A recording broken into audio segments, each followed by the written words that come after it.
Welkom bij een nieuwe aflevering van Savage Speed Nation. Vandaag beginnen we aan de achteras, die net rijdt. En die gaan we voorzien van nieuwe onderdelen. Waarom? Het is de laatste maand voor onze eerste race, dus Ik ben een beetje te spannen. het begint te spannen. Het goede nieuws is, het zijn wel heel wat onderdelen toegekomen. Er zijn ook nog heel wat onderdelen onderweg. Dus vanaf nu is het monteren. We zorgen dat de motor draait. En dan gaan we zien waar we komen. Maar we beginnen vandaag met een achteras. Het is achterasrevisie vandaag. Yo!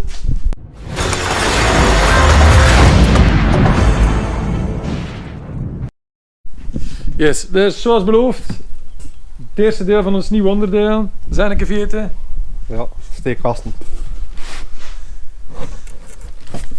Ja, de vorige waren echt geplooid. Ja, We waren hier getorst. En deze zijn... Deze zijn iets sterker. Hè. Deze zijn eigenlijk op volle maat 35 splines in plaats van 28 op deze. Dus dat gaat wel een stuk en die andere zat hier de vernauwing. sterker zijn. Hetgeen is dat normaal krijg je dat niet in een standaard differentieel. Een 35 spline. Dus daarom hebben we een spoel gekocht. Dat is eigenlijk een vast differentieel. Maar deze zijn speciaal gemaakt voor 35 spline en een origineel center.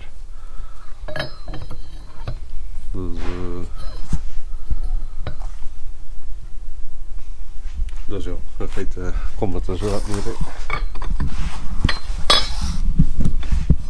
Dat is volledig vast, 100% gespart. Ja. De boltcirkel is anders dan deze die hierin zit. Dus nu kunnen we meer soorten velgen opsteken. Dat is nu een kleine Ford en een kleine Chevy stick. Dus dat is ja, 80% van de wiellevend. Ja, Dus, ja. En dan nog dat. Dat zijn de wielboot. Kon eigenlijk kiezen tussen pressen stads of dat ze ervoor in te draaien. De maat kost je kiezen. Het was eigenlijk al dezelfde, toch geen meerprijs eigenlijk. Dus je mag op dit voor deze, dat is hetzelfde of de GTX. Dat is ook ideaal voor de velgen dat we gaan gebruiken. Dan moeten we nog, dat zijn de lagers voor het differentieel eigenlijk. Ja, de rollementen eigenlijk voor... Ja, maar ja, het zijn eigenlijk maar die twee dat we gaan vervangen. Van de rest gaat er eigenlijk niet uit. Allee, Ja. tandwielen blijven dezelfde. Dus Het zou een mooi werkje zijn voor een avond, hè? ja. Top, we beginnen eraan.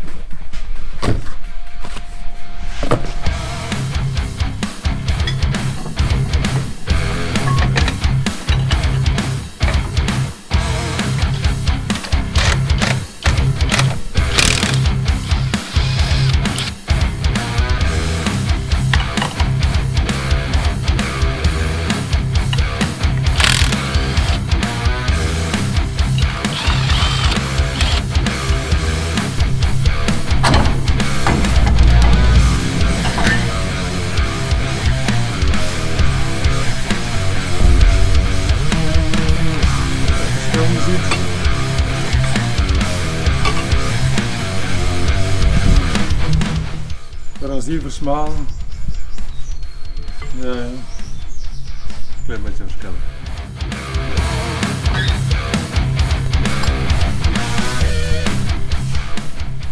Heel veel gaan we zelfs niet mismeten, hè? Nee. Ja, plus dat er kijk hier het vertanding tot hier. Dus Ja. voilà. Het zit nog wat in het slechtste geval kunnen ze nog iets bij gewerkt zijn, moest het nooit zijn. Ja. Want als je ook langere steekkasten die eigenlijk ingekort zijn en dan ze nieuwe splines optrekken. Hier rijdt er wat nog verschillen in En de zwarte lagers en al. Dat zijn eigenlijk de laatste serie van lagers. Torino lagers. Wat is het voordeel ervan? De grootste, Sterkste. grootste fortlagers, ja, de sterkste. Ja. Nacht laat je zitten en doet dan gewoon open. Ja, heel dat centrum gaat eruit. He. Dus, aan de nashalf aan het huis moet er eigenlijk niets gedaan zijn. Ja. Juist een keer opkuisen en deze moet nog gewisseld worden met die en dan. We zien. We zijn weer compleet.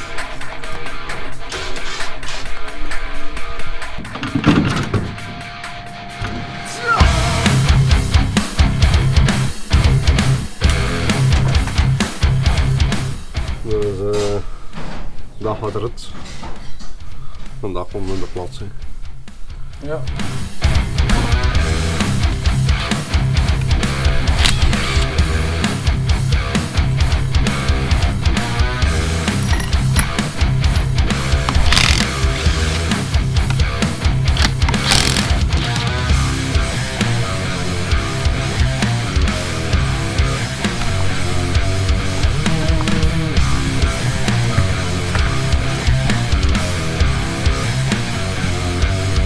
Dat is niet meer kapot. Ja.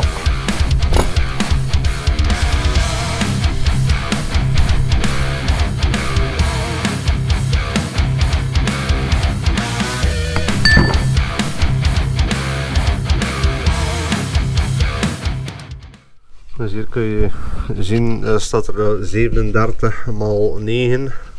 Dus dat is 37 ton op kroonwiel, 9 op de pion. En dat doet rekenen, dat is een verhouding van 4,11. Een korte verhouding, ja. Ja, ja, dat is eigenlijk geen volgens de berekeningen met een diameter van de band en al zo dat moet. Ja.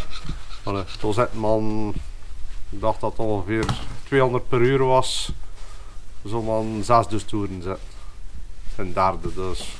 Ja, prima hè. Zo.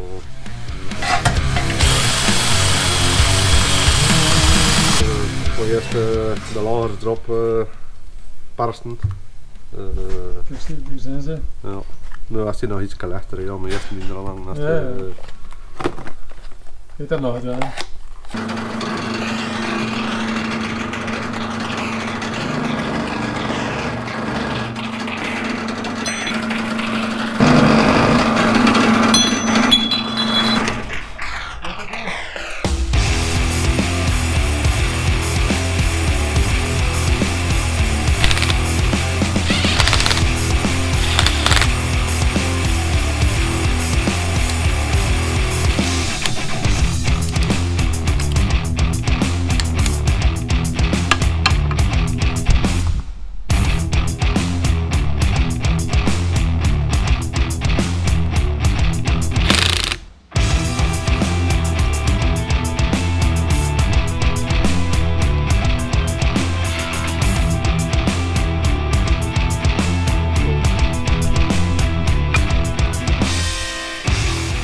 Kun je ook zien dat er hier nog een extra lager zit eigenlijk op de top van de pion.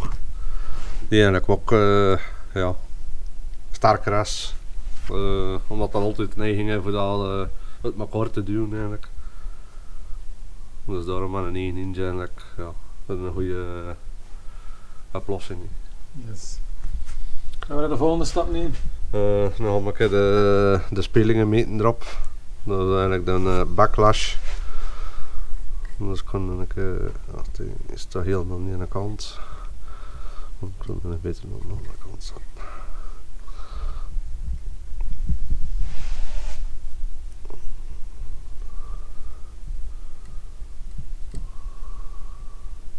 Dus dan kun je zien dat die kan op 0 tot aan de andere kant. Dan zetten we op 0,30 mm.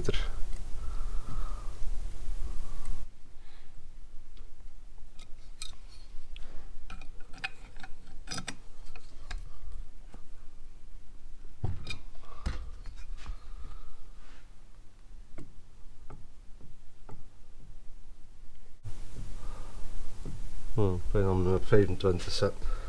Dus dat is goed. Ja. Ja, maar tussen de 25 en de 40 in. Dus daarvan zaten we op 25, maar natuurlijk nu met die dingen aan het spannen kan dat wel een beetje... Ja. En hoeveel is het nu? Ja, 34. Ja, ideaal hè. Ja, we zitten binnen de specificaties en in principe wat voor de draagreizen is, ik kan wel iets warmer krijgen, dus mag het in principe wel iets meer spelingen. Het is niet voor grote afstand erin. Dus dan moeten die plaatjes er nog op hier.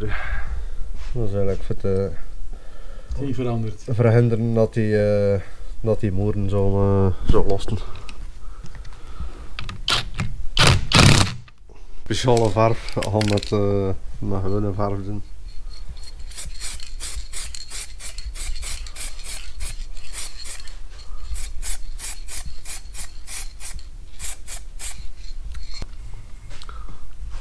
Hier kun je zien dat we in principe redelijk in het midden zitten. Maar goed hè, Dus op die kant. die zitten we in de midden. En op de andere kant zitten we een beetje in het center. Dus dat is in principe ring gear backlash correct. Ticker pinion gear depth shim required. Dus in feite is die iets zo moeten... ja, dat is... Dan moet je achter het. dat is minimaal hè, dus.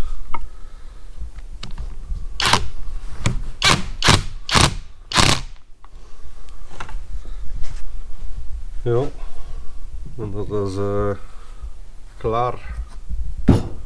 Ik ga nu de element dat al, die buttering zit hier nog in. Ja.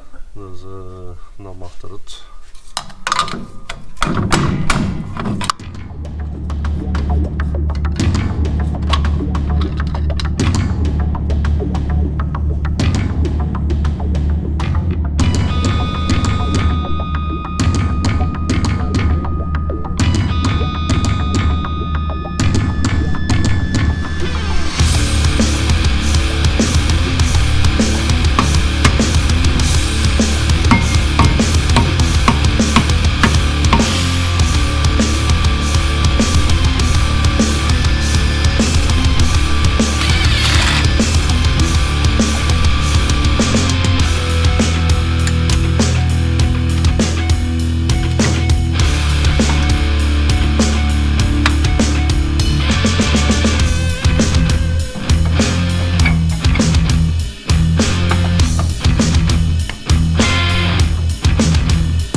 Nou, die platen als ze bijgeleverd zijn, dat is niet passend.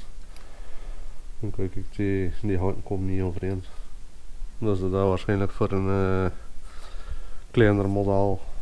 Ja, maar ik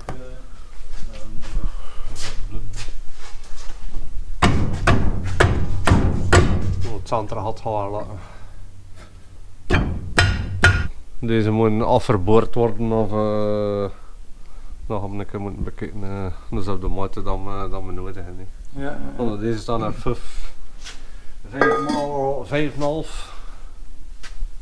Ja, ja, nou, we moeten naar 5x4, 75. Ja. Dus gewoon andere haken daarin boren. Ja.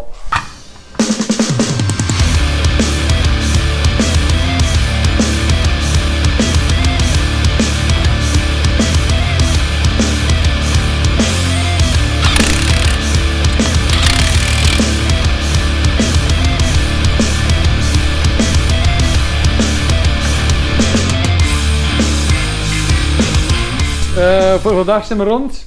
De achterras zit er weer in, de steekkasten zitten erin. Die plaatjes moeten nog gemaakt worden, dan gaat Glenn waarschijnlijk uitbranden. Dus zal het volgende week zijn. Hè. Geef zeker een reactie, like dat je het leuk vond. En dan zien we jullie volgende week voor die nachterras af te werken.